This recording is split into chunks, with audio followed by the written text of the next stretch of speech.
What's up, everybody? Welcome back to another episode of the Banner Report podcast. We are coming to you live on November 2025. Happy Veterans Day to all those that have served in our military and allowed us to enjoy this great game that we love, basketball in peace. But guys, the Celtics. I mean, we're going to jump in with them. We're going to jump into the NBA topics. Got a lot to talk about here. How are we doing? Good. I don't remember who it was on the podcast that projected 2-2, but you're looking like Plato over here with your predictions. I mean, you're right on. I had 3-1, and we really shit our pants against the Magic, and we really shit our pants last night. That was pretty bad. Yeah, Plato, not known for his predictions, more known Who for am I thinking of? his philosophy. I Aristotle? think maybe Nostradamus, Yeah, Kreskin. I don't know. Like, want to pick anybody else? yeah, pick anybody that's not the guy that I picked. Yeah, that seems about par for the course. Yeah. Jacob, how are you doing? I mean, last night was pretty damn brutal. Definitely. I mean, we were playing really ugly basketball the first half. A lot of effort, at least, though. But man, we were cold. The stars were cold. Jalen had like one field goal or something. I think. I don't know. There's a stretch where he was 0 for 5, had some points with free throws. Everyone was cold, and then went crazy in the third, and it was awesome, and everything was amazing. And then just they went on a run in the fourth. I mean, we saw the statistics that the Sixers are the worst. They're talking about in the game that they're the worst third quarter team, and they always swing back on the fourth. So I guess it should have been expected, especially with a young bunch. But yeah, it was definitely tough because I thought we had it after that run. Yeah, I mean, we'll jump it right in with the Celtics. It's been the same story. It's 500 basketball at best. You know, we're going to get into the reasons why that is, but it's just not better than average. When you're high, you're really high. And when you're low, it's miserable to watch. Last game vacillated between the two extremes. Like, it was really low for most of the game. The Sixers were down with no Embiid. I don't believe Paul George has played basketball this year yet. I think he's coming back. So it's just the Sixers young guys. And you know Maxey, he's playing at a borderline MVP level. I can't even front. Like, he's averaging 32 points a game. And VJ Edgecombe has seriously taken the reins as probably the rookie of the year so far. So it's not an easy team, but the same issues kept popping up as they have over the past 4 or 5 games. You know, against Orlando twice, you split those. And then you lost to Philly last night. You got Memphis tonight. It's just the shooting is bad. It's just not going in. And we don't have the creativity / capability to score any other way, really, besides Jaylen Brown. It's long 2s and 3s. That's this offense. And it's pretty unimaginative. So you really got to hit your 3-pointers. And we just haven't been doing that. Despite there's been positives along the way. For the third quarter, your shots started falling and everything else you were doing right really shone through, and you clawed back in. But then the fatal flaws catch up at legitimately the second to last shot. You know, the rebounding, an issue, the size, huge issue. It pops up and it's, it bites you in the end. And then you drop a game that you probably should have won. You probably should have won that game. And Orlando's a slightly different, better team, really struggling. So to split there, pretty good. I like that. Desmond Bane went nuts in the first game against us. Are we done playing Philly for the year, right? That has to be the 4th game. No, we play him in March. That's our third game we played him. Like, this is the same thing as like the last couple of years. I think it was last year. I think we played the Knicks like 3 times in the first like 2 months of the year, and then we didn't play it again until right before the playoffs. Like, I don't know why the NBA schedule's been like that the last couple of years. Yeah, because we got the match. Same thing. Just in the look ahead, we played the Magic twice, and we play them again next week. And then, we're going to play them one more time. It's interesting to front load them so much. The team that's as easy to travel to as possible is a team that we've already done 3 times in the first 2 months of the year. It's like, great, this is going to be awesome for the travel schedule for the rest of the year. Yeah, and it's interesting. I kind of am thankful now that I'm thinking about the way it's so front loaded with like teams that you're going to be competing against in the East. If we drop these games early and we can't get out ahead of them, will make us more inclinated to tank, especially if you haven't, you're going to lose tiebreakers to teams that you're competing with. You see where you measure up. Right now, you're not passing the test. You're failing against Eastern Conference contenders. So, I guess we'll revisit this, the schedule next year and see. It will basically tell the story of how the Celtics season went. Over those For those games, I do want to talk about the good, the mid, and the bad of this team so far from what I've seen, what's going on lately, and what's trending. And I want to start off with the good. Guys, each of you, give me one thing that's positive from your takeaways in the past stretch of games. I mean, I'd say that the energy is a positive for sure. The shots aren't falling, but I definitely am not been watching a defeated looking team. That's for sure. Energy wise, like last night, especially was insane. I felt like they've been given 110, and last night felt like 130% for a decent portion of the game. So, gotta say that's a positive. People like Hugo and Walsh and Minot just kind of flying everywhere to start this year. It's been a positive. It's been a fun in that way. But I wish everyone would hit their shots and make us feel better. If we had that combined, we'd be dangerous. Like really, with the defensive tenacity we show. Yeah, and that kind of encapsulates almost every single thing I want to talk about, and we can dissect each one individually. Yeah, let's just start with the energy of the young guys, the guys that are trending upwards. And Jordan Walsh has to be the headline of that. He's seen his minutes tick up to about 30 a game over the last four or five since the Wizards. You know, he's not averaging a ton of stats, but what he does bring on a night-to-night basis is elite energy and defense, rangy defense that this team needs, size, a bit of size on that front.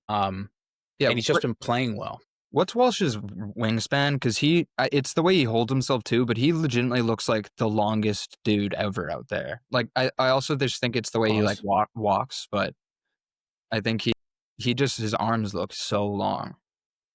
I have it at 7'3". Yeah, there you go. That is pretty big. 7'3" wingspan. 7'3" wingspan for a guy who's 6'7". Yeah, that's pretty good. And there you go. It's high energy. It's all over the place. It's just it's a clash of limbs, and he does manage to keep his body in front of. He was doing it great on Maxey last night down the stretch. He shut him down three times on defense straight. Maxey, who's if not the fastest, top 5 fastest with the ball just in general, and obviously he's scoring at a unbelievable clip. He's just automatic right now, and he shut him down in the stretch, and it just didn't matter because didn't box out, and it's been an issue. Defensive rebounds were one of the worst teams in the league at defensive rebounds. I looked through the stats. Yeah. 25th in defensive rebounds. That's where we rank. Like it looks so much worse because we lost on an offensive rebound, but you also gave up a wide open shot to a guy who was 10 of 10 from the field that game. It's like that's just as bad. Like he would have hit. He easily could have hit that shot the way he was shooting that night. That was the only shot he missed all night.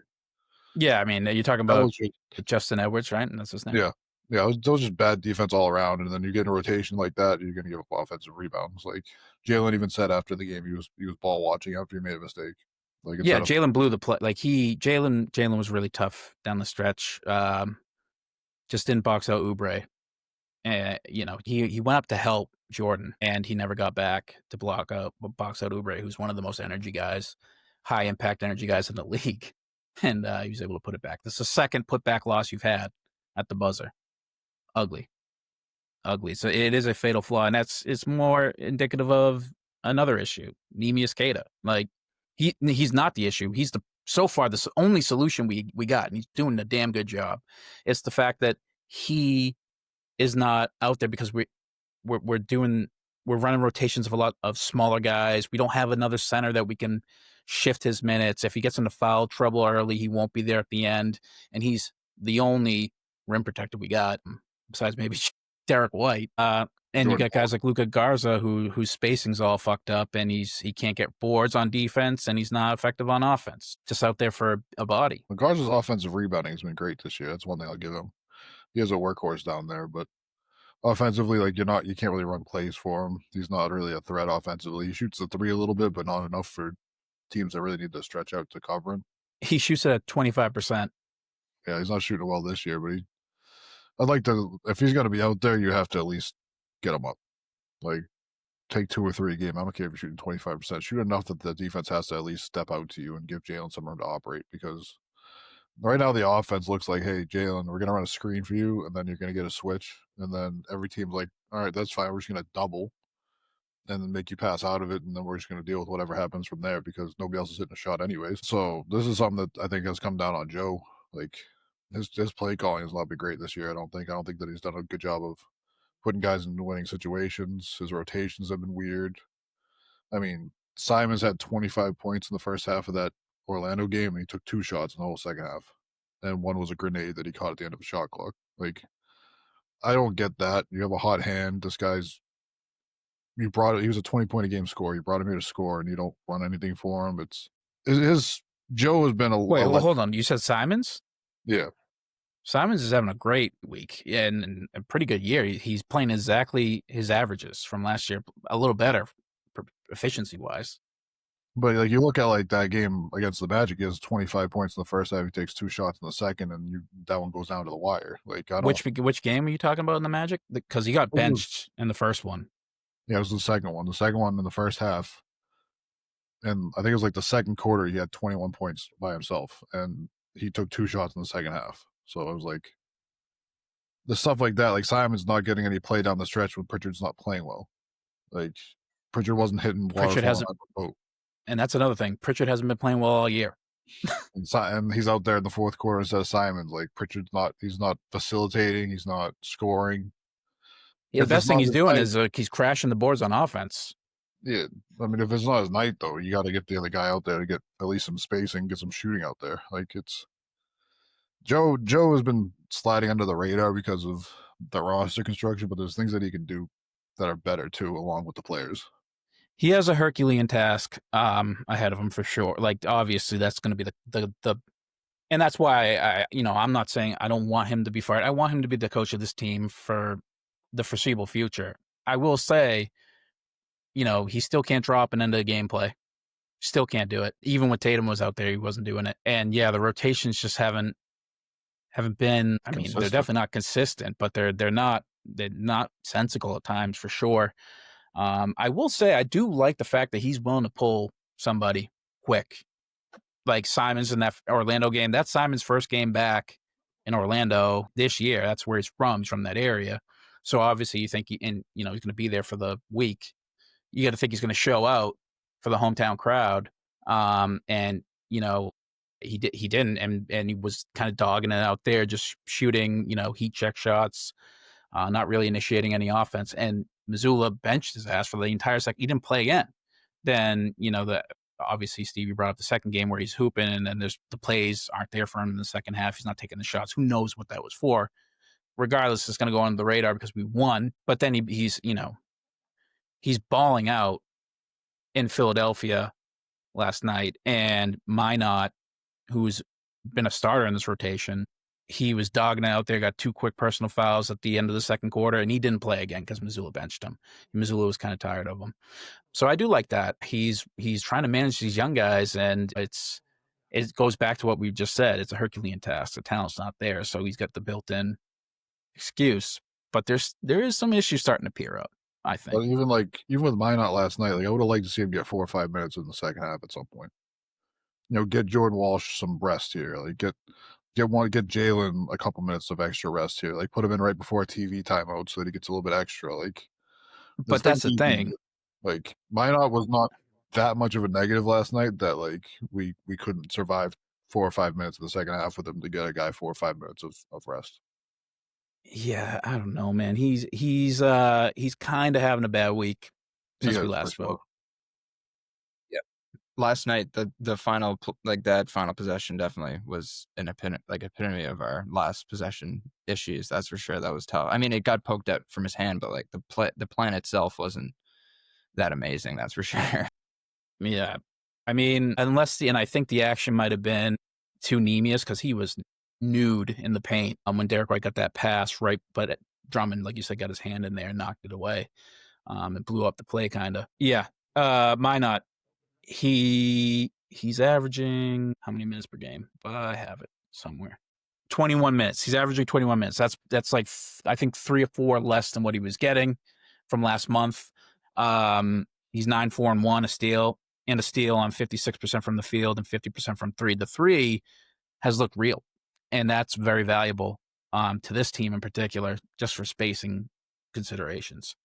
And like you said, he's always high energy, but he's also he's just racking up the fouls and he's getting the team in foul trouble quick. And I think Missoula is getting real tired of it because he does make just 2 or 3 dumb plays a game, at least a half.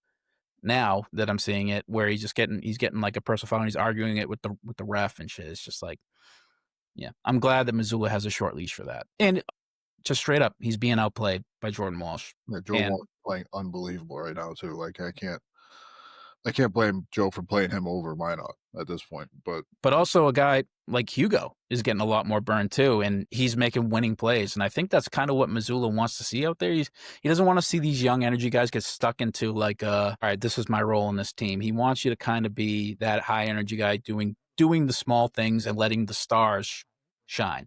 Minot, you're not going to be a 15-point per game scorer this year. You're not gonna. You have the capability if we just keep feeding you these minutes. There's things about your game that have improved, but you need to bring the energy every single night so we can get guys like Pritchard and White and Brown going. Dude, Hugo's a madman. Definitely has been awesome to see so far. He's willing to. I'm concerned for his body because he does throw himself everywhere. He's insane. Like I always think he's injured. Like last night he did roll his ankles. It looks like he's both of them. Both of them was brutal. In the same stretch, in the same up and down, he broke both his ankles. And I was worried, dude, because he went immediately to the tunnel. But he's active for the night though, so he's good to go. Yeah, he was active during the game. He didn't even go out there for the game. We just didn't play him again. Oh, really? Okay. Yeah, he's tough. He's a tough motherfucker, man. That's crazy. Is this our fucking Spanish Marcus Smart? Is that what this is? Maybe. He's playing like it. Did you hear that that note last night that they said he started at 9 years old with Real Madrid?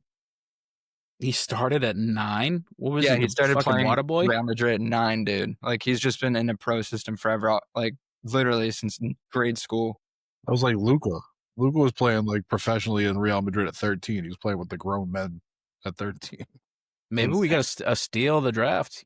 I'm not ruling that out. He certainly brings a lot to the table that I've liked so far. That high energy defense, willing to go to the floor like the Marcus Smart, like you said, Steve. His counting stats aren't there, but he's seeing an increase in minutes. He's averaging 3 points, 2 boards, and 1 assist and a steal on 63% from the field and 100% from 3. He's averaging 1 a game. You say 100% from 3? Since the Wizards game. Oh, I was gonna say he's not yeah, no, he didn't miss one. He didn't take one in the second Magic game, I don't think. But yeah, when he does, he's hitting them. He's making the winning plays. Yeah. Yeah, like his counting stats aren't there, but like you feel his impact when he subbed in. That's for sure. Like I feel like he makes 1 or 2 massive Tommy Point type plays, like in his tiny minutes load. He's averaging +6 in the 4 games. He's one of the best plus-minus guys on the team, despite not getting any counting stats. But yeah, another positive trend I saw: Derek White's shooting getting better. He's averaging 32% on 8 attempts a game. That's since and that boosted the season total to 28% from the long distance. So we're getting better. Yeah, maybe we shouldn't judge Garza's 3-point shooting. I guess maybe he's just in the Celtics slump.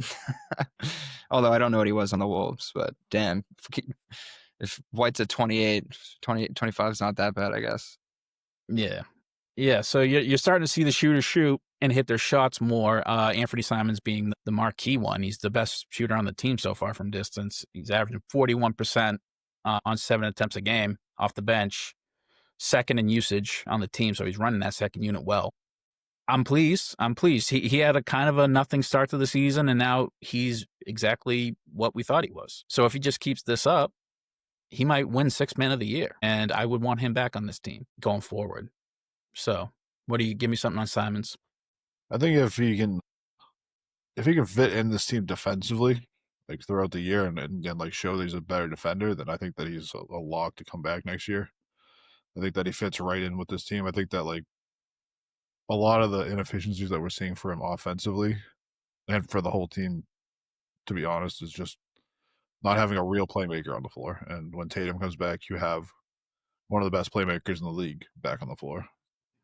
So I feel like that's going to help out so much, and I think that he fits perfectly with playing alongside Tatum as a guy who can shoot and he can spread the floor, and as soon as they send two to Tatum, you can get the ball spinning around. Like, I think that if you get the right price on him, because he's going to be a free agent next year, that's going to be the biggest thing, because I don't know if you want to really spend crazy money on him, but I think that Simons is one of those guys that fits on every team. He's a really good three-point shooter, a really good offensive player, and he could be a spark plug at any point.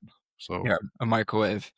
Yeah. But I mean, I think the price would be. I mean, the thing is, if he keeps this clip up, I think he would cost a bit. Like this is, but yeah, from what we're seeing, like it would have to, unless he like drops off a lot. But if he keeps this clip, yeah, I'd love him back. Over 40% from three on it. The usage and the amount he takes, like it's pretty.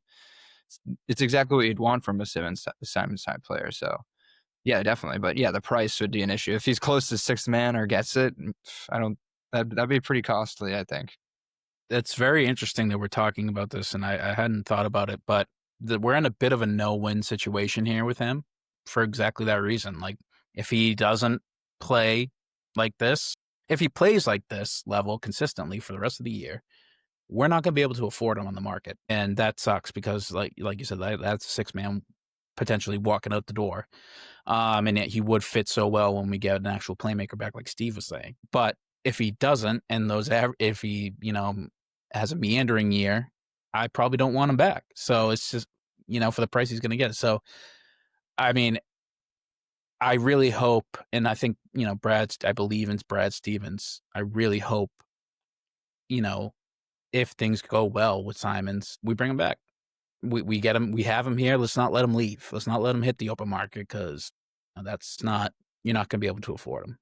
If Simons is going crazy this year, and say we go on a losing streak, we a couple guys go out for injuries or whatever, and we know we're going to be tanking by the time the trade deadline comes up. Would you be willing to trade him, or would you still want to keep him for next year? I'm sorry. Can you repeat the hypothetical one more time? I was just looking. Anthony Simons is top 10 in six-man considerations. Go ahead, Steve. It's only top 10. I figured he probably would have been a lot higher than that. Me too. Maybe he hasn't played enough off the bench. I don't know.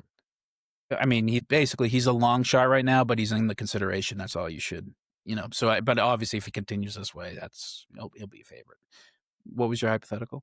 If say we have a couple of guys go down, and we lose, we go on a losing streak, and at the trade deadline, we know we're going to be tanking, and Simons is going crazy. Would you be willing to part ways with him at the trade deadline for the right price? Like, I'd have to guarantee something in the top three. Like, I'd have to our tank for us to trade him. Yeah, and I don't know who in the top three currently would do that. Cody, that really is one of the only ways. Well, I mean, like if we're that bad, then we might be top two. You know what I mean? I mean, I'm sorry. One at a time. Steve, Jacob, what did you say? I was going to say that is one of the only ways. It is an interesting point by Steve, though, because it is one of the only ways out of that lose-lose like you were talking about is if he plays well and we trade for something. Yeah. Yeah, obviously it's going to depend on the asset. And Steve, what was your point?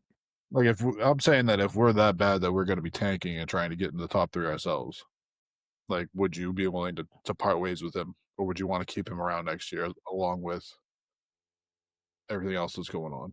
It would have to be, you'd have to be more certain than not that you're getting in the top three this year, or maybe even at least top five. Because it's like, it is a loaded draft, and people talk about it, how good it is and stacked, but it is like only a 5-player draft in terms of the top echelon of talent. Like, or maybe like a 3 or 4 person draft that there's 3 to 4 people you'd absolutely want to mortgage your future to get in this draft. And to have anything other than that, I don't know. I mean, you're probably going to guarantee a good role player going forward, but I want Anthony Simons is a currently good role player, and I want it to be good immediately next year. I don't want to have to develop a rotational player. Yeah, that's always been my thing too. Is like if I have a guy who's already established in the league, I don't want to trade him for draft picks unless he wants to leave or I need to trade him for some reason. It's foolish. It's like the do you trade Micah Parsons debate? Like, hey, we're trading this guy for a bunch of first round picks. We're getting we're gonna get draft picks for this. We didn't get nothing. And it's like, yeah, well, you hope that the draft picks can turn into somebody as good as a Micah Parsons, whom you already have, and who would make you a serious playoff contender Otherwise, because your defense is so trash currently, you're not. You're a mediocre team. Yeah, so I'm looking at, I mean, the Pacers, maybe you could try and talk them into like, hey, you're getting Simons. You could slot him into the Mathurin role if it doesn't pan out or whatever. At the very least, you're getting a potential 6-man. Fuck, dude. I don't. Wins on the Pacers, like that sounds like the most perfect fit I've ever seen. Like, holy shit. Yeah, but then you're gonna have to talk the Pacers out of like, do you want to get rid of your? I imagine the Pacers have their pick. That's why they're tanking so hard. Like fucking Nemhard and your pick for Simons or something like that. No way they give up Nemhard. That's too much. Well, they wouldn't give up their pick if they were guaranteed to be the top 3 for Anthony Simons either. Oh my god, I love Neesmith. Get Neesmith back just get him back. Huh? Dude, just have junkyard dogs out there, fucking get Neesmith, fucking Walsh, and Hugo out there, just fucking causing chaos. Our fucking defensive rating would jump into the top 5 for sure. I imagine we're still like a top 9 unit as is. But yeah, I mean, Simons, we're in a tough spot with him. I hope he continues to play well. We're gonna need him to if we're gonna be competitive. He was a fucking joy to watch when he's on a heater, though. Like I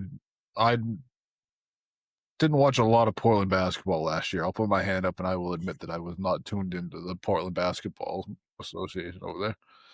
But when he's on a fucking heater, I mean, Jesus Christ, that one against the Magic, it was like, all right, when the ball went up, I was like, it's going in. Yeah. I mean, I don't feel like we've had a shooter like him in a while, other than Derek White, maybe, like prime Derek White when he was here. Steve's dying. To have that type of shooting talent, it feels like it's been a while for the Celtics team. That's not a wing. I don't mean to say Tatum. Yeah. No, I get or Brown. I guess 6-man a year Pritchard too. True. Very true. But it sucks because he should be doing that this year too. Yeah. No, yeah. And it's a weird He start. just hasn't. He just hasn't. I mean, he's not bad. I don't want him to go away. I just haven't been. He hasn't taken any sort of leap forward. Everybody, the other people, well, I guess not. I can't even say that. I was going to say that there's still a lot of question marks for people we thought would. The only person that solidified their role on this team that's not Jaylen Brown is Neemias Queta, just because he has performed very well for what he's been asked to do. He's exceeded expectations. Nobody else really has. And I can't even say Jaylen Brown's exceeded expectations. I would say he has. His efficiency numbers are so fucking crazy this year. I thought his total numbers, like his points per game and everything, would be right where they're at right around now. But I didn't think his efficiency would be what it is. Like he's takes the right shots. Like he's not forcing anything offensively, which is just something that I really thought we were gonna have a problem with starting off this year. But what did you know now that you didn't know last year? For what, about Jaylen Brown? Yeah. I didn't think he could be this efficient. Like as a number 1 option, like with all eyes on him getting the best defender every night, I didn't know that he could be this efficient. I thought that he could get these counting numbers. I didn't think he's going to be this efficient, though. I've been crazy impressed with that. We knew he was a great scorer. I mean, we knew he can score whenever he wants, do whatever he wants on the offensive end in terms of scoring the basketball. I just don't buy it. When I say he hasn't exceeded expectations, he hasn't proven to me that he can be a number 1 on a championship team. Oh, no, I'm not saying, like, when I say exceeded expectations, like, my expectations for him were never going to be, you're going to be the number 1 on a championship team. Well, we won't know about the championship part, but can you at least get us to the playoffs? And right now, you're not. Yeah. Yeah. But, I mean... And a conference that's really weak. Also, we're talking about the rest of this team. I mean, Derek White is your number 2 option, shooting 28% from 3 because he just shot, 50% from 3 for the last 4 games. Like, it's not like he's getting any help here. Like, if you look at what Giannis is doing, are we going to say that he's not exceeding expectations over there? Like, he might win the MVP this year on a team that's not going to go 500. But there never was a question about Giannis being a number 1. You know, he was never splitting time with another player that was like his equal or considered his equal. It's a different situation. Like Jaylen Brown, we know he can be a number 2 on a championship team. We saw it because he's an elite scorer and a elite at defense. But he wasn't the number 1 guy on a championship team. That was Jason Tatum. He won the Finals MVP and he balled out, but you know, that's whatever. That's a small sample size. Like he's leading this team, and you know, you say he's not getting any help. This is not a team bereft of talent. I mean, it's not championship caliber talent, but this is a playoff team. Peyton, 6-man of the year, reigning 6-man of the year, Peyton Pritchard, Derek White, who many consider a number 2 and is for sure the best third option in the league, a la Bill Simmons, although maybe Reeves has taken that title back. True. And like a bunch of role guys, a bunch of like young energy role guys. That's a playoff team in this Eastern Conference. Absolutely. What is Jaylen Brown doing that? We talk about him being a better playmaker, and that could help out the team. But like, there's only so much playmaking you can do when Peyton Pritchard's shooting 17% from 3 for the year. Like Derek White's the best playmaker on the team. He's having his best playmaking year. The rest of the team is just not stepping up and playing well, like as a unit. Like I can't blame. But Jaylen that just immediately goes against what you just said. Like the shortcomings of the team are not on Jaylen. I don't think. I think Jalen's balling out. I think the rest of the team just needs to step up to their averages, and this team will be a playoff team easily. Yeah, it's just Jalen's just not that much of a floor raiser. Like I feel like we knew that Tatum was more of a floor raiser. Like I feel like we're on the Tatum respecting bunch as compared to other Celtics fans, I'd say, and we sort of expected this because he would have had to make a big jump in playmaking, and we were kind of saying that like we'll look if that happens or not. Looks like he's just kind of elevating his scoring and, like Steve's saying, being more efficient and being a great shot maker, but it definitely doesn't like raise the rest of his team's shot making like Tatum does with all of his distributing and such. So yeah, like for a championship team, you definitely need that. That's for sure. And I know his numbers look really good, and they are really good in terms of scoring the basketball, but he has seen a 10-point increase in his usage rate. And like that number should be better than 27, I think, especially because we know, I mean, it's hard to say that, but it should be in the 30s. It should be in the 30s. Tatum did it when it wasn't that great of a championship caliber team. He scored 30 a game. Now, it didn't lead to winning basketball, and you know maybe that was part of that reason why. Maybe it was everything, but it was a playoff team. What could Jaylen Brown have risen to what Jason Tatum could have been? That was the question.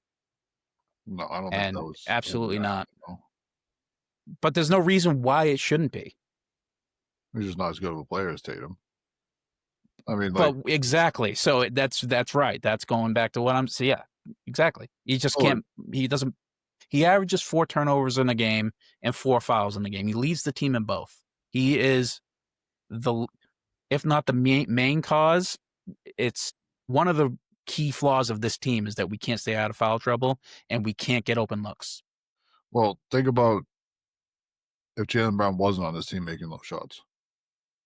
Absolutely. We'd be the worst team in the league. We'd be the Nets. I mean, he's raising the floor at least to us being a competitive team every night. I mean, we've had 2 losses at the buzzer, like you said. You win those 2 games, we're not talking about Jaylen Brown not being a floor raiser. He's not a championship, let alone maybe even a playoff floor raiser. We look back on if he wasn't our guy, and he is our guy, he's great at scoring the ball. I love Jaylen Brown. I just think he's a second option on the championship team. I think that his scoring is elite. His scoring is elite for sure. Fuck, I lost my point. Fuck me, I lost my point. All my point was that my expectations for him were his points per game and everything going up, but his efficiency going down because he was going to be jacking up everything in front of him and shooting the first 3 Cs because he's the number 1 option. So my expectation of him was, maybe getting to 27 points a game like he has now, and maybe he's still going to have the turn. I didn't expect anything on the turnovers and the playmaking, but all I'm saying. How did you not expect anything? I don't get that. My expectation for him was just more points but less efficient, and he's got more points and more efficient. So would more points and less efficiency be a better team? No, it'd be a worse team. That's why I'm saying he's exceeded my expectations. Like I didn't expect him to take a step forward like he did on his efficiency. So that was the only expectation you had on Jaylen Brown coming into this year, is that he'd be a good numbers, bad team guy. Well, he's been a great numbers on a bad team guy. Like I can't put this solely on his shoulders. Like he's 27-4 and 27-4 and what is it? Sorry, I have it. Let me look at his stats. 28-5-4 is great numbers. Efficiency wise, yeah. I mean, efficiency numbers are great, absolutely. But are they just what good? I was looking for him this year? Because like I said, my expectations for Simons was a lot higher than this. I didn't expect him to be getting benched for second half of games. You know, my expectation for Sam Hauser was to actually play minutes in that game because he's like the third wing. He's averaging the same amount of minutes. And he's doing less with them this year. And my expectation for Pritchard was a lot higher. Hey, you're going to have the ball in your hands. Like, you got to have to be a playmaker, and you're not doing it. My expectations for White, shoot league average from three, because the three is not going to be as easy for you this year, and you're shooting 28%. So, like, I can't say that my expectations of Jaylen Brown are the reasons why we're losing. Is it a part of the reason? He's not helping. He's definitely part of the reason why you're losing with the turnovers, but that doesn't mean that my expectations. You're splitting hairs, my man. No, you asked me if he's exceeding my expectations, and he is. My expectation for him was Jacob, never, hey, drag us to the playoffs and win around. Like, my expectation for him was, hey, I want to see you be more efficient and score, and that's what he's doing. That's his job. This isn't a hard conference, man. I just think that a maximum contract guy should be able to at least get you to the playoffs. Yeah, I mean, I'd say the turnovers and other than his scoring, it's been pretty disappointing so far. But his scoring, like he's not been chucking, like Steve said. But yeah, I'd hope he would be like distributing a bit more and kind of reeling it in a bit. But it also makes a bit makes sense with the turnovers, with how messy it'll be without Tatum, I guess. But yeah, no, I mean, I've kind of forever been on the stance that he's a number two, and that I hope that they just resolve this freaking conversation. And he's like one of the best number twos ever and won a Finals MVP, and that's an amazing accomplishment. But I kind of thought this was the case for a bit, and that he would score more this year, but that it'd be really tough. And was hoping more than expecting that he would make those jumps. You know what I mean? Yeah. I mean, I don't know, Steve, do you fall more in line with what Jacob was saying? Like, you never thought he could be a number one? Yeah, I never thought that Jalen was going to be a number one dragging anybody anywhere. Like, I didn't have that high expectation. You never thought that? No, I never thought that for Jalen. Like, I always loved Jalen as a player, but part of it is just circumstance. Like, if you look at his whole career, he's never had to be a distributor or a playmaker or anything. Like, he's always been playing with an elite guard or Tatum his whole career as he's a play finisher, not a play starter. So I never expected him to be a guy who's going to drag you deep in the playoffs as number one. But I mean, he still can drag you to the playoffs, I think, as number one, especially in this conference. Like, I think this conference is going to shake down a lot over the next couple weeks. But I mean, right now, like, his playmaking is abysmal.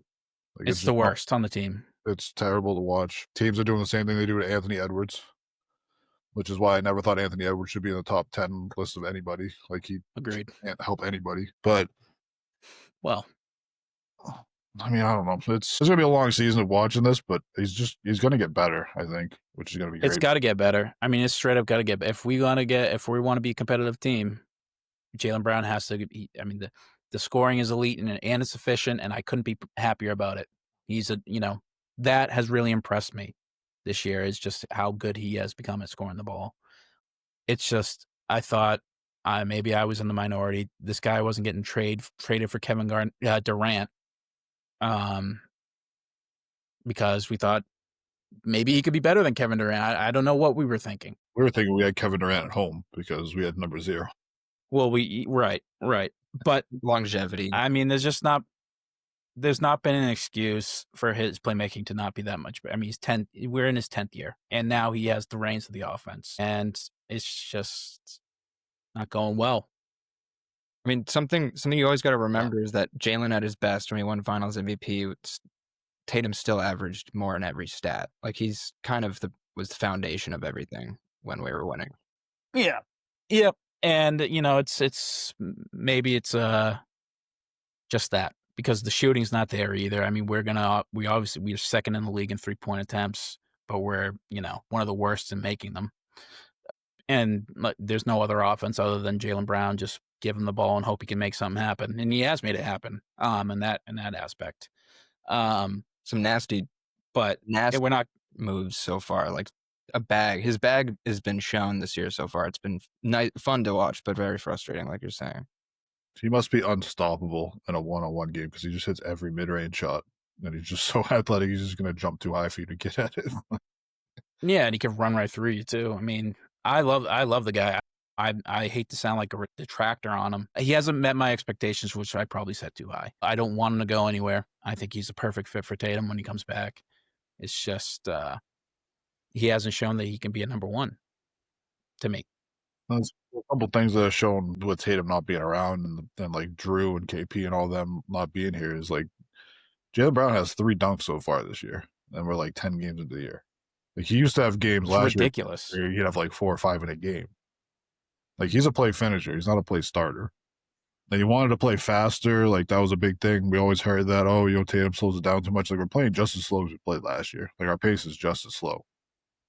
So it's like he wants to play faster, but if you want to play faster, you need somebody that's going to facilitate you the ball to play faster. Like if you're the number one, you can't be running as hard as you can up and down the floor trying to make your own shot. Like you need to be a play finisher to play fast. Interesting. I mean, we're one of the most unimaginative offenses in terms of interior play. Like you said interior play like we have any interior offense. Well, like you said, Jaylen Brown was getting like clean cuts to the basket, and he's not getting that anymore. Obviously, that's because your best, your secret weapons on the bench, and the spacing is brutal. But like, we don't even get to the line. We don't even. We're dead last in free throw attempts and free throws made this year, and 22nd in free throw percentage. So we're not even hitting them when we're at the line. And yeah, it's just it's not it's not good. It's not good offense unless you're hitting your shots, and the spacing's off. We're throwing them up, but they're not going in as a team. And the playmaking's been bad, and that's all indicative of Tatum not being here. Positive note, the defense is energetic. The defense is so much fun to watch sometimes. Second in opposing points per game. 13th in steals, 15th in blocks, 28th in fouls committed. We're one of the most foul-prone teams. That's not good, but we're 12th in plus-minus. Yeah, just keep that alive for when the shots start falling, and when we'll be a pretty damn capable team. That's for sure.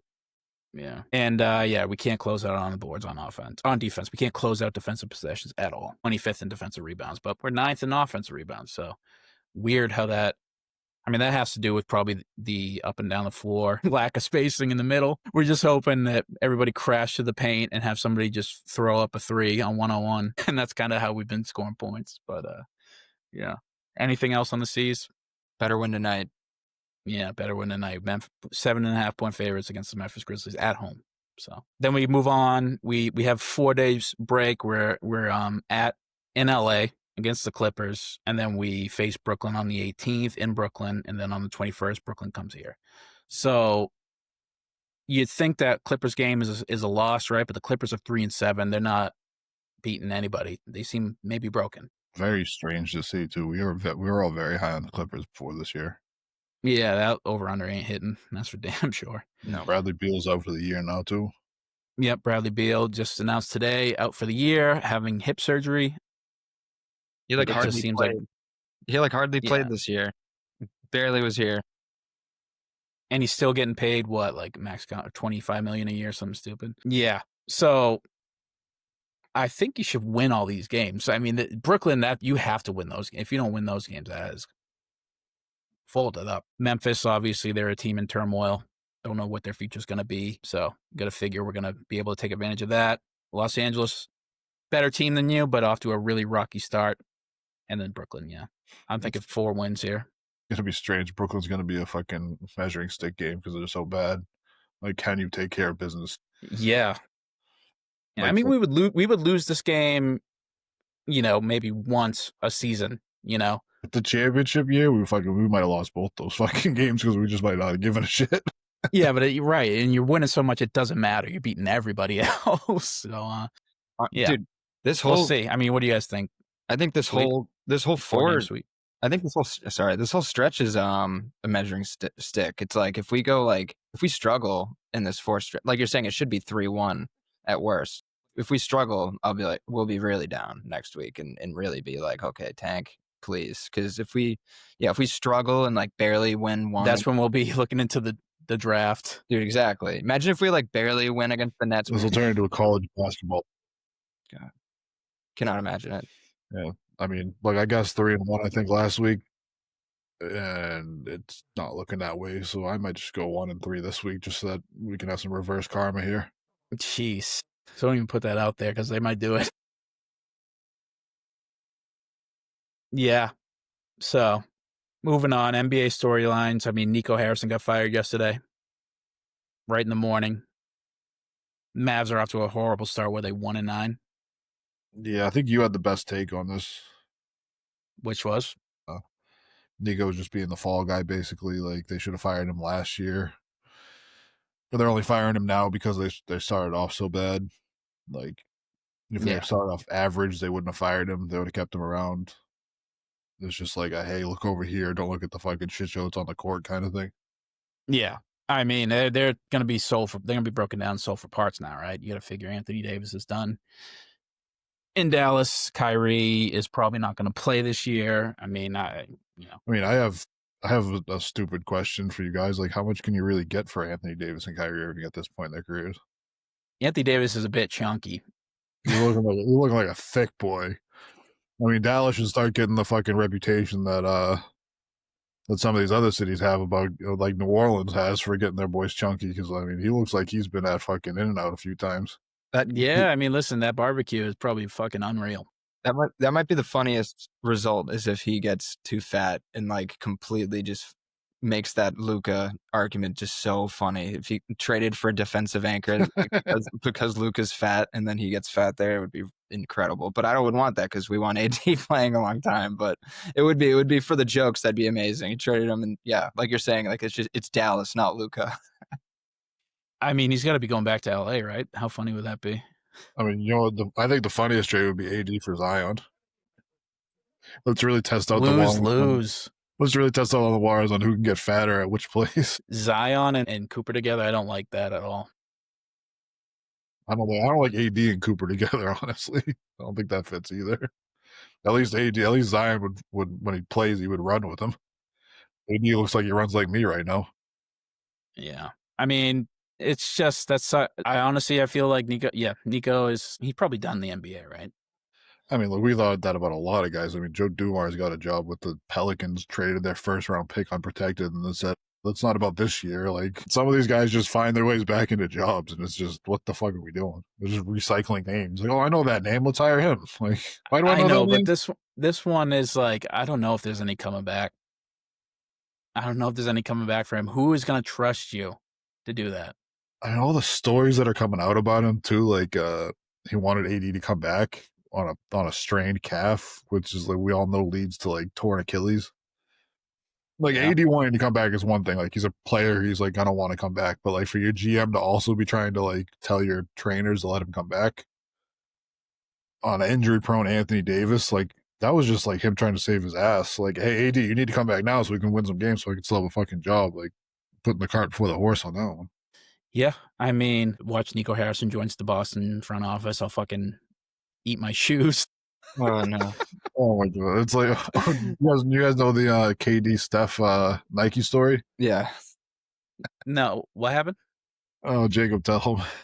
Just like an all-time mess up. He like showed, like when he went to go show Steph like the pitch for them, like having Nike, like he had the wrong presentation or something like that. He had Kevin Durant's presentation, and Steph was like, that was so disrespectful, and chose Under Armour, and Nike lost so much, obviously.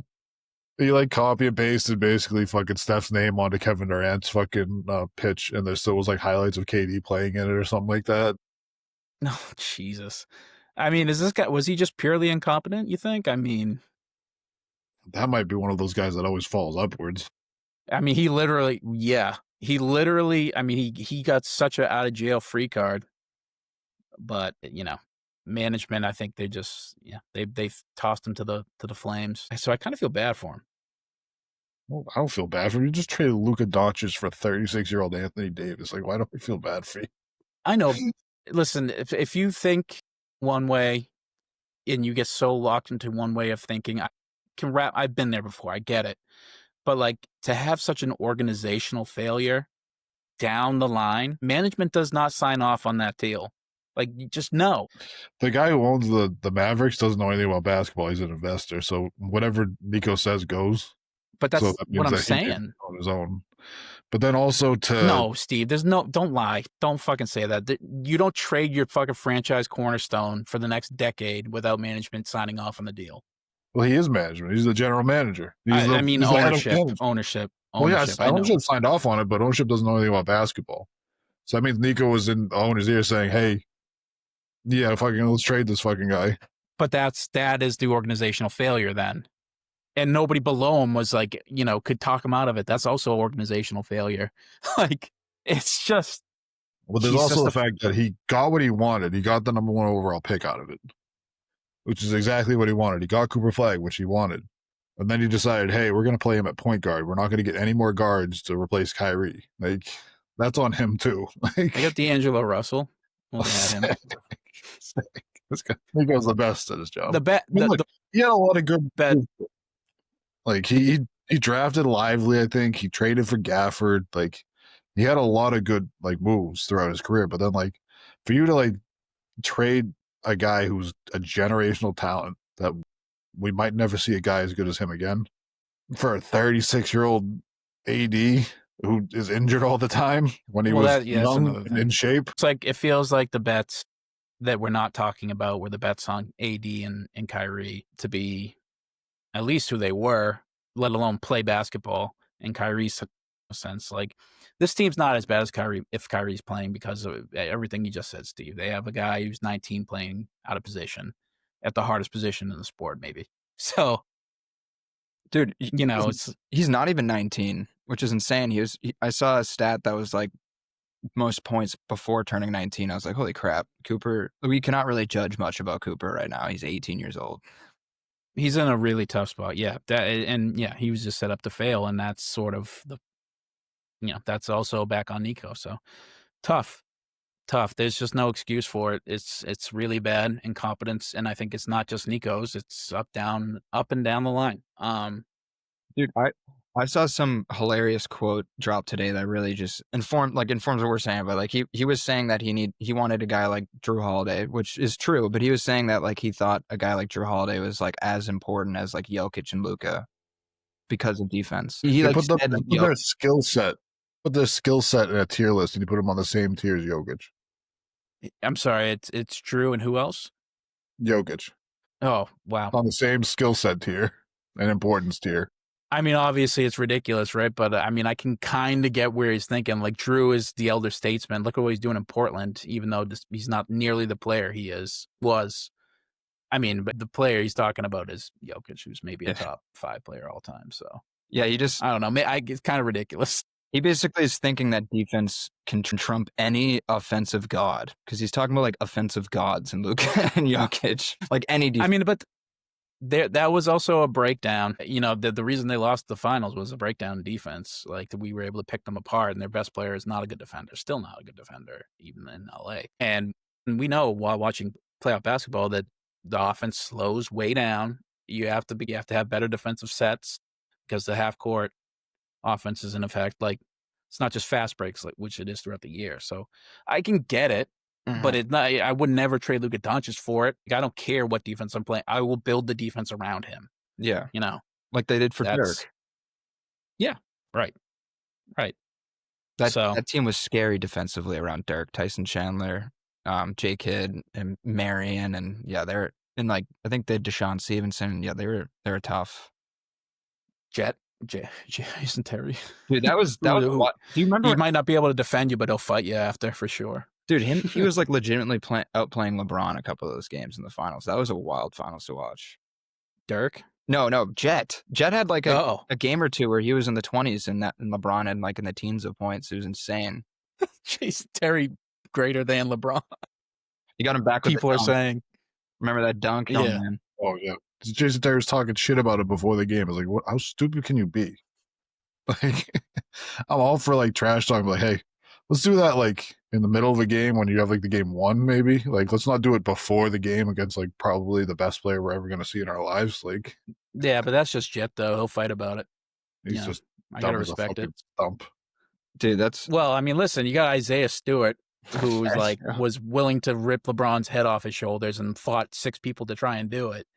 I don't know if he's just a mean motherfucker. Like I love Beef Stew for that, and I think I think with those guys, like, yeah, that's just what they do. Like Pat Bev, he gets in your not only your mind, but in your fucking grill mix too. If he needs to, I kind of like it. Marcus Smart, although Marcus Smart's kind of more of an elder statesman now, which I like. Dude, people chirping LeBron like that must be like how people felt when like someone would chirp Tom Brady, and everyone on the team has to be like, dude, what the fuck are you doing? And then Tom Brady like proceeds to get like 4 touchdowns and then go in the cornerback's face. Did he do it to Honey Badger? I forget exactly. Yeah. He like he'd literally get in his face after like 2 straight touchdowns, being like, yeah, I threw that on you. Like that's what freaking trash talking these greats does. It's not a good idea. I mean, No, usually I mean, it's Richard stories Sherman. about fucking defensive lineman sacking Brady and then like helping him up afterwards to make sure he wasn't mad at him. It's fair. I mean, I like that, but I also like the Phillip Rivers just like speak psychobabble at them as they hit you, like cheer for them after they sack you and scream in their face when you throw a touchdown pass. Like, I kind of like that wacko shit too. Baker Mayfield does the same shit. Yeah. Baker Mayfield seems a little bit more. I think Phillip Rivers is just nutty. I think Baker Mayfield's a little bit more, put together, and that's. I mean, nutty is a fucking great word for Phillip Rivers with his 11 kids. That's for sure. Him or his wife, folks. League Pass game of the week, and we got Saturday at 8 p.m. We got the Nuggets versus Wolves. Sunday, we got a little homer pick here: Clippers versus Celtics. Sunday at 4 p.m. Spurs versus Kings, and Sunday at 7 p.m. for Magic versus Rockets. I mean, the best game of this slate is the Nuggets versus the Wolves. Yeah. Little playoff rematch. Yeah. Magic versus Rockets is pretty interesting just to watch, to see how the Magic play against a team like the Rockets. Spurs versus Kings should be a bloodbath. Yes. And Clippers versus Celtics was good, a month ago. So that was good before the season started matchup. Yeah. It's true. Yeah, the what game you guys watching? Maybe Wemby just because of Wemby, but I mean, yeah, the Kings are not worth watching. I put that there specifically for Wemby, that's for sure, just to see what he can do to him. I mean, I'd probably the Nuggets, Timberwolves. Like, Jokic is almost appointment TV for me. And then also, it's a playoff rematch, so there you go. What about the reports that the Kings are going to blow it up? They should. Hear about this? I mean, yeah, but where you finding spots for these guys? Like, Sabonis is easily the most marketable for me. And even he's going to have a handful of places. It's so funny that like we're fucking a month into the season and they're like, yeah, we got to blow it up. Like we built the Bulls in the West and it didn't work. Holy fuck, let's blow it up. Like, what the fuck are we doing? Poor Russell Westbrook, he just went over there and he's going to be stuck there because it was no great for him. So I got to spend my whole year in Sacramento with nobody now. Sick. It sucks. Russell should go. He should be a guy who gets straight. Like, he can provide. People get on. Apparently, when you ruffle the Russell Westbrook, tree, people fly at you and hate you for it. But he's still a productive player. I just would like to see him maybe go to play basketball where it matters. And it's not in Sacramento. I mean, shit. Oh, let me look up his fucking numbers right now. But they even got a guy like Dennis Schroeder too, like valuable role players that can get you something. Like, I kind of would like to see Dennis Schroeder in the Celtics uniform again. What about like Sabonis on the Warriors? Who are they getting rid of? The Pods, and like Kuminga. I don't know, like something like that. And then a picks. I don't know how it'd go. I'd have to look at their roster, but like I feel like they have a few young pieces that could trade. Sabonis and Curry would kind of be nice, especially with Draymond running around there like a Mack truck. And Jimmy Butler. I actually wouldn't hate that. That seems like a decent spot. I don't think it's going to win you anything, especially not in the West. You already got Al Horford over there too, so. Yeah, but Sabonis, Sabonis is better, but I mean they do play so back-to-backs. much. Think of the future too. Al is 40. Sabonis. Yeah, Sabonis is entering his prime. If you're thinking about your future and you get rid of Kuminga and Pods, like you don't really have a future. Those are your 2 young guys you're trying to build around. I guess it's just we don't know what the fuck they're doing with Kuminga. They don't know what the fuck they're doing with Kuminga. So yeah, those are just 2 players that we just have no idea. Like Pods is odd too. Like I have no idea. So it's just like it depends on how you feel about them. If you think that they're like not the, you know what I mean? If you think they're not the future, but they're kind of high value right now, because Pods is odd. You can't. You could convince me that they're not the future, definitely, as well. I mean, this is a team that definitely has to like suck for a bit and get early picks once Curry's gone.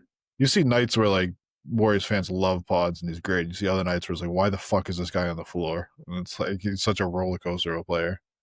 I was looking at Russell Westbrook's stats this year. He's averaging 15, 6, and 6 with a steal. Pretty good, right? I mean, the efficiency is probably trash. 45% from the field, about. Pretty good. Yeah, hasn't Schroeder been good too? 31% from three. Yeah. That's decent. Schroeder's a good player. Like, he's been a good player for a while. Yeah. It's just solid.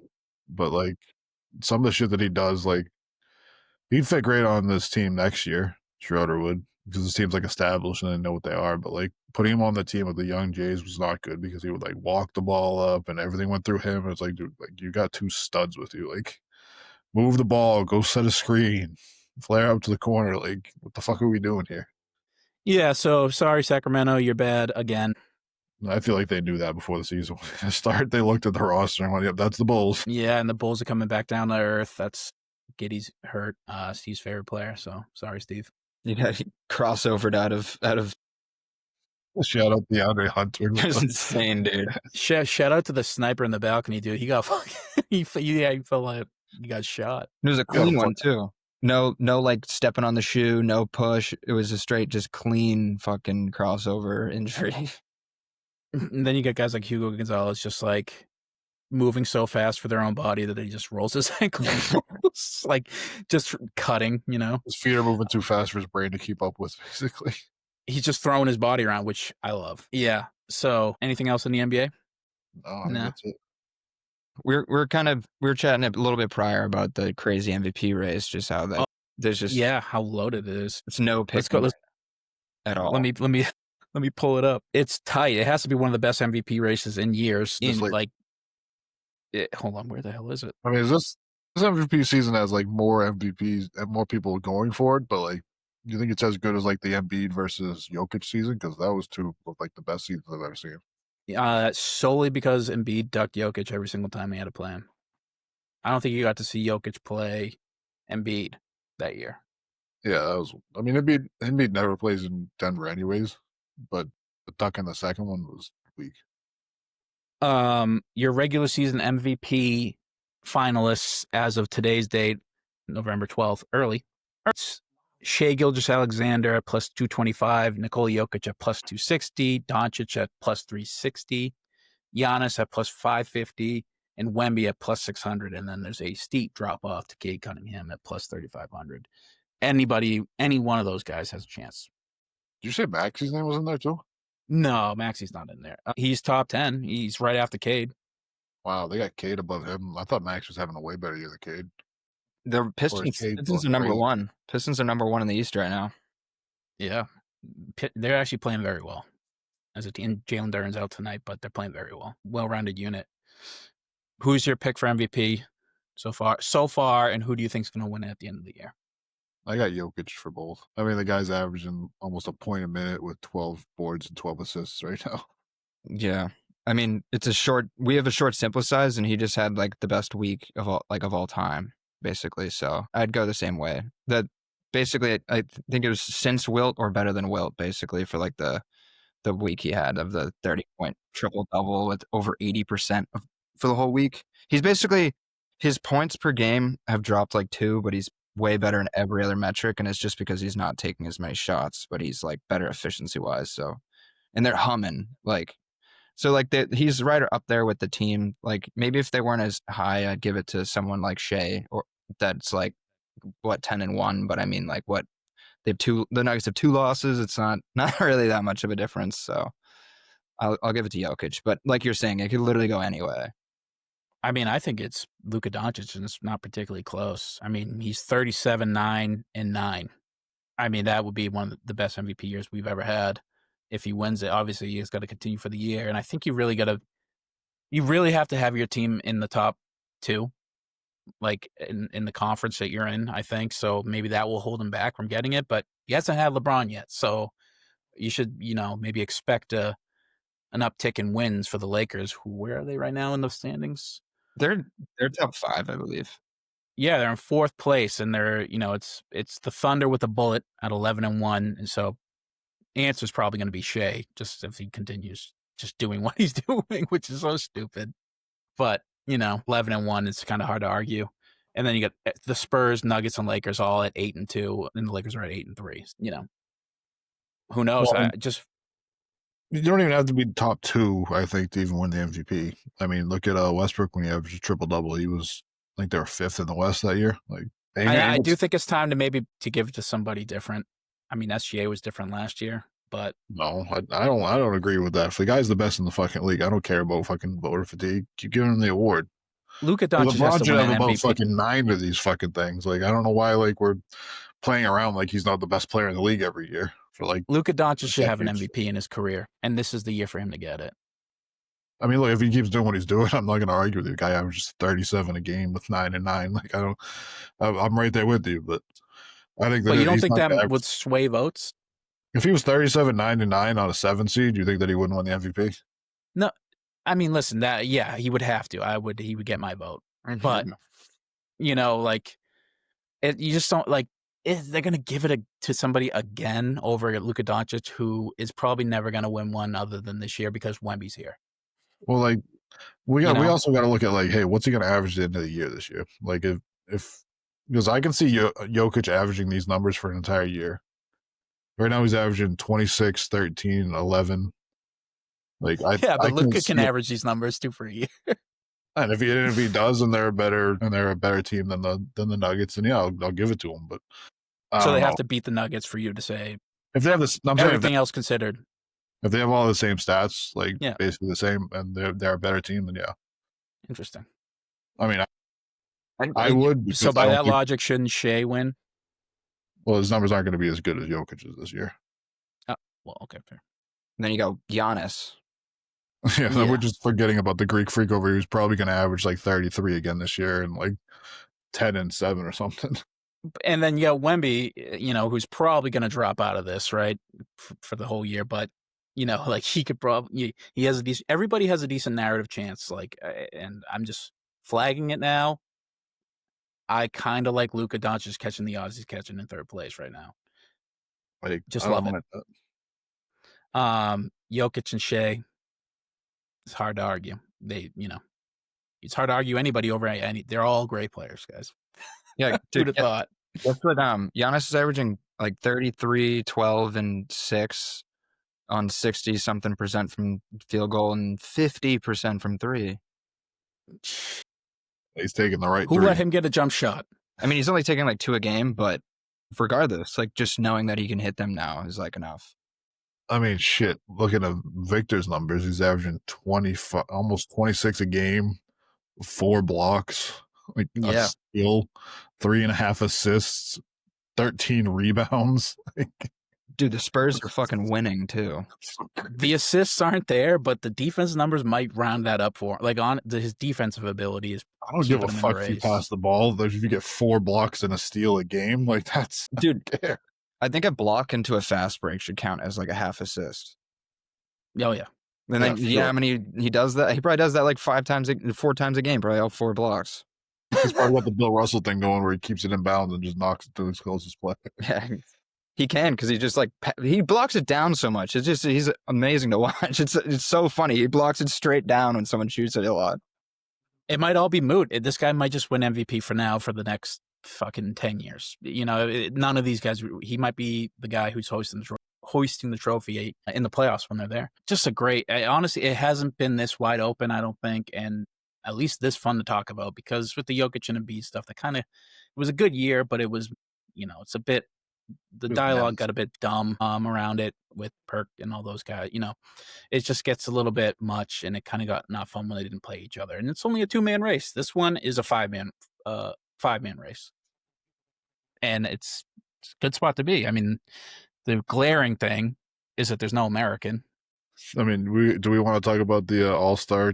Oh my god! Round robin fucking tournament where it's going to be 2 American teams and 1 European team, and how bad the European team is going to dog walk them all if they want to. I don't even know if America's going to beat the Canadian team. No, it's 2 American teams and 1 all-world team. They don't. Yeah. Oh really? What the hell? How's that fair? Yeah. And the graphics I was seeing too had Cat on the American side, and it already was bad. And I was like, is Cat even going to play with us?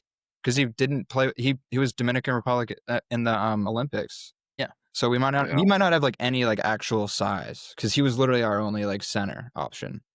God, I did just think about that European team. Like you got Wembanyama clocking out, and then you got like Alperen Şengün clocking in, and then Giannis just floating around. You What's scoring? You go double big. You go Domantas Sabonis and Alperen Şengün and Giannis. Oh, and by the way, Jokic is just there. That's going to be the biggest line. The smallest player on that line, their starting five, is probably going to be SGA.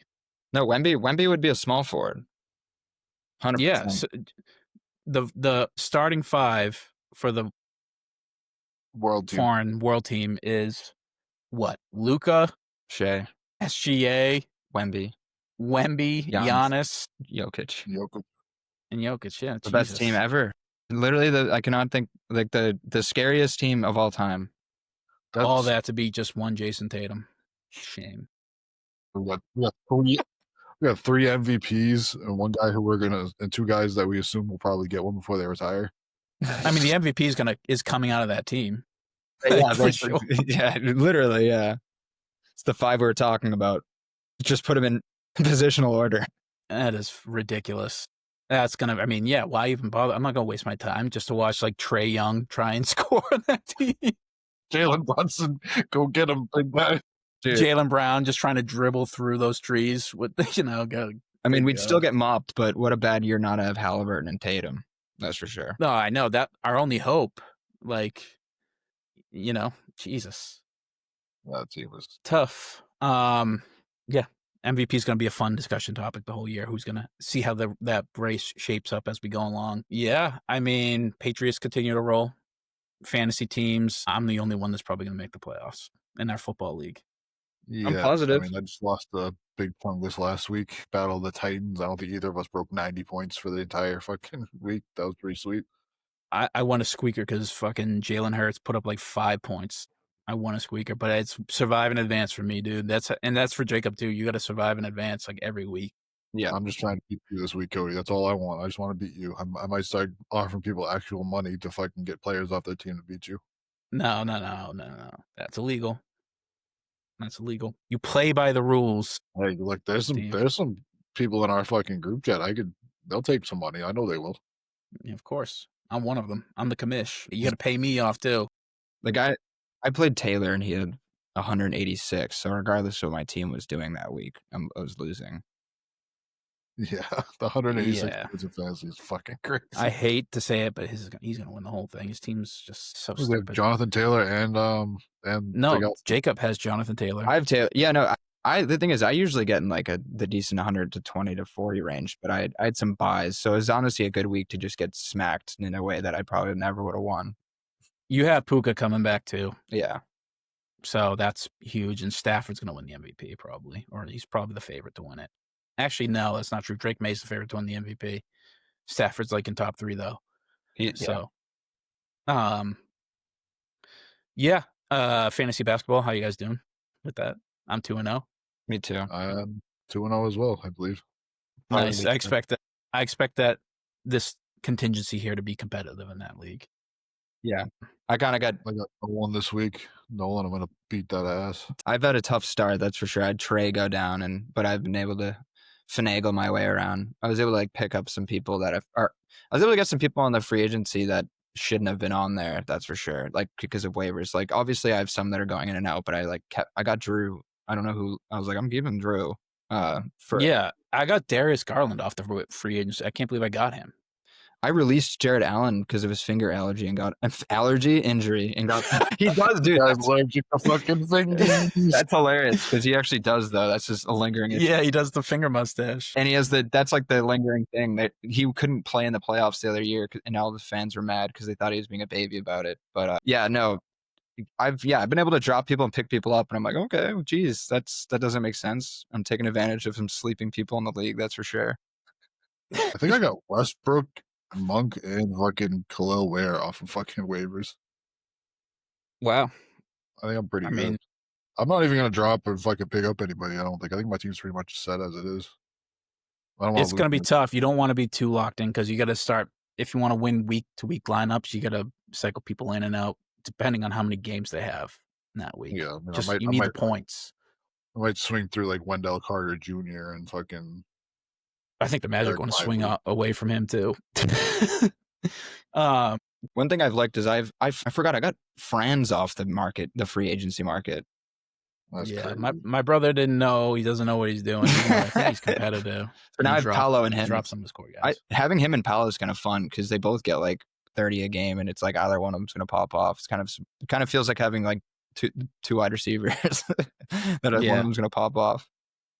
Yeah, you got a good duo right there. It'd probably be like if you could get JB and JT in the prime. Imagine having that duo. Oof.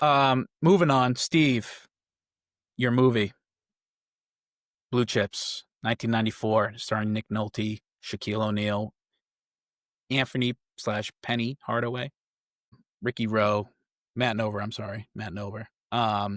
Who wasn't a basketball player. I could have sworn that he was like a fucking center in the 90s. And he just he like washed out, didn't he? I was listening to the Bill Simmons rewatchables. I think they said that he like was a college player, but he never made it. Definitely had the skill set watching him and the build. No, yeah, there were a lot of college players. Like like you're saying, a lot of them were ended up pro. But I was looking at that too because that was one thing I noticed is how just amazing the gameplay was in this, and I was like, everyone has to be almost like college level. That's I mean, Rick Fox was an extra in that movie. You had Bobby Knight. Like Bobby listening Hurley to too. Yeah, listening to you had all those guys, just like the names of the college basketball landscape. Rick Pitino, and they had them. William Friedkin, the director, who by the way directed The Exorcist. Just an interesting fact. Friedkin, this was like a completely out of genre pick for him. And he directed it. He had them run. He had all these guys, real college players, real hoopers at the time. Like Rick Fox was there. I'm trying to think of the guy's name from Indiana. Shit. Anyways, he had them, and they had them run real games of 5-on-5 up and down. And Bobby Knight was like coaching one of the teams, and they had to keep shooting the final game, which was against Bobby Knight, because Bobby Knight could not lose the game. He coached so well, like they kept winning, so they had to like keep shooting the last scene where Shaq gets the game winner on him. Yeah, Steve, why don't you share your thoughts? It's your movie. I mean, Jesus Christ, the star power in this movie, like Bob Cousy is the fucking the chairman of the fucking school, the athletic board. Like fucking Larry Bird just pops up like at one point for like 5 minutes. Like the soundtrack was great. I really like that. It had an old school vibe to it. Obviously, being from the 90s, it's got to have an old school vibe to it. I have a complaint about that though. They didn't have any hip hop in there. No, they did not have any hip hop in that, which was. They would have had like Eric B. Rakim. They would have had like some boom bap shit for sure, because that's what was popular at the time. Yeah, I definitely feel that would have really popped off. I think that would have made a better. You could see both sides. Like maybe they're doing a little more of The Rock when he goes to visit French Lick, Indiana, to go pick up that kid, and then maybe if they're going down to Louisiana to pick up Neon, Shaq's character, like maybe Algiers, Louisiana. Little 90s rap in there, like I thought that would have been good. You're right with that. I didn't even think of that. Well, even there, yeah. I mean, it doesn't. They're in all these major cities, L.A., Chicago. They, goddamn New Orleans, for Christ's sakes. Like the only place they probably wouldn't add hip hop was French Lick. Oh, Ed O'Neill playing the fucking reporter too. Yeah, just a bit role. A very important bit role, but a bit role all the same. I like the little things they did. Like they made Nick Nolte's character. He's always like well dressed. Like he's a very proud man. He's always wearing his championship ring. He's always got a collared shirt on, tucked in. Even if he's coaching practice and he's sweating his ass off, his shirt's still tucked in. He's still like. They made him look like a very proud man that had to swallow his pride at the end, I thought that was a really minute detail I liked about it. I mean, Jacob, we just lost Jacob, but yeah, I mean, I have a ton of thoughts on this movie. It's basketball feels very real because it was very real. Like even having actors play basketball players almost never has gone well because the basketball just doesn't look real, fluid. So to have that as like one of the main points, focus so much on, the gameplay. I really like that. Wow, there's just so much to talk about. Nolte was really good as like the curmudgeon-y guy right before he got kind of old and crotchety. This was like one of those last performances, and he does that very well. The guy who's at his wit's end and like, oh, hell, you guys suck. You guys make me hate basketball. Yeah, yeah. Nolte giving a really good performance, and you know, I will say Shaq was really good in the film for acting. People make fun of Shaq for being like the big doofus who can't act. He had other roles where he wasn't that great, but in this was probably the best acting he's ever done. Probably because it wasn't so far removed from who he was. But yeah, I mean, it's such a time capsule movie too.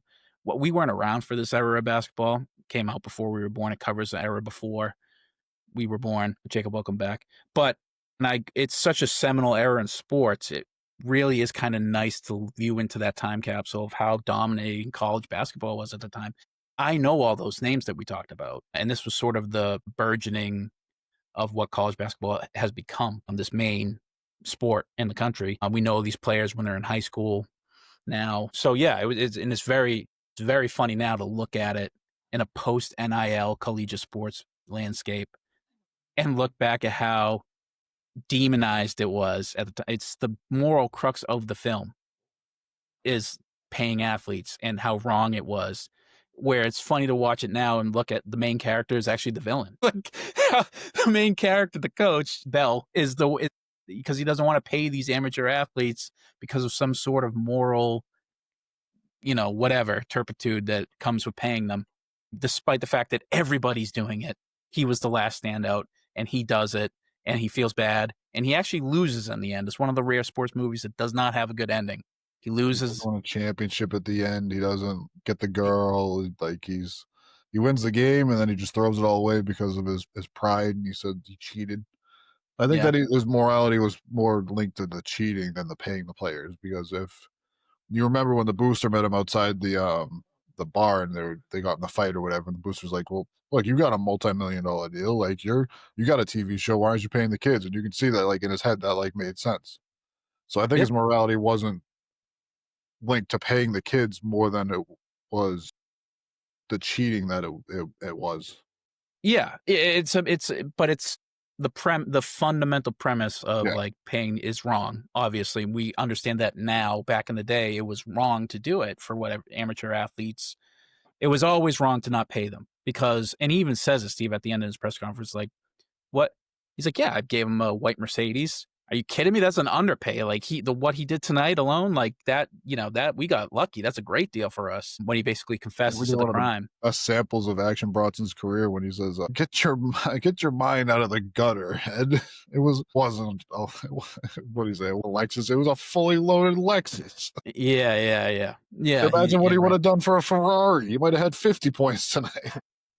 Right, and it's just very interesting to look now and be like, yeah, if he just waited 20 years, this wouldn't have been an issue. No, like Yeah, man. the overall like theme and lesson is just mute now. Yeah, it's just so funny. Like it's just like you can't really. I mean, you can take away that you think that you agree that NIL shouldn't exist, but I don't know. Yeah, it's just funny. Like the whole crux of the whole movie, like you're saying, is literally just non-existent anymore. And it also like, and then even like 5 years ago, it was kind of known and not as demonized too. Like it hasn't really been this like sort of demonizing thing for a while, at least. Yeah, and it's another aspect of how this is such an interesting, like, gaze into the past movie is that college basketball is just not that important anymore. Not nearly what it was in the 90s, solely because of how international the game is now. Like, you hear the last player to get this kind of buzz out of college was like Zion. And even then, it was like he played one. Everybody knows he's one and done at Duke. He's not going to build a program. It's not about winning the championship because he didn't. College basketball had such a hold on the sports culture at the time in the 90s. So I think it was in a very appropriate time to make that movie, even though it hasn't aged well on both facets of the game. He also, I think he actually kind of did win at the end of the movie. Like if you look, it's like he starts coaching high school. Like he gets away from the boosters, he gets away from all like the bullshit and all that. Like he's just going back to loving the game. Because at the beginning of the movie, like the first things you hear him say is like, "You're making me hate this fucking game. Like, what the fuck are you doing? Like, I gotta deal with all this shit." And like, so him getting to just coach high school kids and be back to the basics, I feel like was almost a win for him. Like trying to get back to his love of the game. Right. But he has. I mean, he starts off by saying, "You made me hate the game," you make me hate the game. And then at the end of the movie in the press conference, he's like, I've become what I hate. And then, yeah, I guess the feel good part is that he goes and plays with some little kids after he walks out of the press conference. And then you get a little off screen title card being like, he's now coaching in high school and still fighting with the refs. So yeah, I guess it is implied that he is, reignited his passion for the game, but that, I don't think you can make him a winner. He's still divorced. His wife wants nothing to do with him because he lied to her. He lost everything. He lost his job, the players that he had on his team, the white dude with his ex-wife. The white dude tore his ACL the next year in his back running his dad's farm. The other guys went undrafted. Shaq and Penny went undrafted, but they made it to the NBA. So I guess that's feel good. But it's, it didn't make me feel like a triumphant. It's not a typical sports movie in that regard. No. It's kind of like how Friday Night Lights went. It's like, some players went on to do great things. And I guess it's more apropos of real life, but. Like a gridiron gang. I don't even remember that movie. That movie was so bad. Yeah, I enjoyed it, but it was still a really shitty movie. I've seen it 500 times. It's an FX banger, but it's not, it's The Rock. Yeah, it was very fun to watch. It's also a breeze of a film. I think it's like an hour and a half. I just want to run for you a few scenes. The Bob Cousy making the free throws. I laughed so fucking hard while I was watching that. I was laughing my ass off because I know that like they just had to shoot that in one shot. It was like, hey Nick, just get your lines right, and Bob will do the rest. Well, I listened to the rewatchable. Shout out to Bill Simmons again. He did that scene. They didn't have to shut it down and keep. Bob Cousy made 20 in a row. Yeah, that's hilarious. And the idea for that scene, because Nick Nolte wanted to shoot because he thought of he played basketball at some sort of not professional, but like elevated level high school. He thought he could do it. The idea for that scene was while they're talking, Cousy, he's hitting free throws until he misses one. So when he never missed one during the scene. So they just had the full scene, even though they were supposed to switch because Nolte was supposed to take the free throws after Cousy missed. He just never did. And that's why you see Nolte's reaction is sort of like a funny little jovial, like, don't you ever miss? And that was a real reaction from him because he just never missed. He shot the last one lefty too, and he's like, "You can't even miss when you shoot a lefty." Yeah, it's a great scene. Yeah, shout out to the Coos man. Shaq when he's getting tutored by the ex-wife. They have a little conversation here, and Shaq is just shitting on the wife right in front of Nick Nolte's face. He's just like, she's combative, and then he calls her a bitch. He's like, "I see why you left the bitch." And like Nolte just sort of like laughs at it, like, "Ha, yeah, now you get it." That wouldn't have flown. Like, you'll call my wife a bitch to my face. Yeah, that was kind of a wild one. Yeah, funny. Shaq did a great job. I really like seeing young Shaq, and the Anthony Simons and Shaq history in the NBA was nice too. The real life counterpart to that. Anthony Hardaway. What'd I say? Simons. Yeah, my bad. Same first name. Dude, Penny's acting was pretty tough though. There's not great acting from the players besides Shaq. Yeah. Shaq does the best job. Penny Hardaway's just like, what was that moment too where Penny like was talking about like he was gonna lose something and he was like supposed to be emotional. The house. Yeah, he's like, if I don't want to play here, does my mom keep the house? And he said it with almost like no emotion at all. It was kind of hilarious, honestly. Yeah, not a great actor, but yeah, it was a good choice. I liked it. What about you guys? How many stars out of 5? Give it like a 3.5. Like you said, it was a breeze to get through. The basketball was good. I love watching actual good basketball, like movies. Like you see some of them where you see the guy shoot and then it's a cutaway to the ball going in the hole. And it's like, yeah, I know you didn't. Like, I watched that jump shot. You were like 3 feet short on that. Like, I don't. So that's always cool. One scene I did think was pretty funny. Just the juxtaposition of our of now versus then is like after his press conference, he walks out. And like nobody like talks to him, and he walks by a group of people, and nobody says anything to him. Like nowadays, if you had a press conference like that shit would have been on Twitter. Everybody would have been outside, like waiting for you to come out. Like, what the fuck did you do? What the fuck? And then back then, it was like, all right, I can just tell everybody to fuck off, basically, and just walk out into the night, and nobody knows where I went. Yeah, that's. I mean, there's no coach, especially at that time, getting away with it. Just doing that, taking a stroll through the neighborhood. Jacob. I gotta go more in like the 2 to 2.5 range. It was I breeze of a watch, really enjoyed it, but just because the acting and it's not like it's a sports movie, so it's like, you know what I mean. It's got a ceiling, but and then when we're talking about the other movies we've watched, it's like, you know what I mean. It's a fun watch, but it's not nothing like crazy like the James Bond movie here. You know what I mean? Like it's got a ceiling, that's for sure. And the gameplay was awesome because of the real players, but they definitely sacrificed on the act.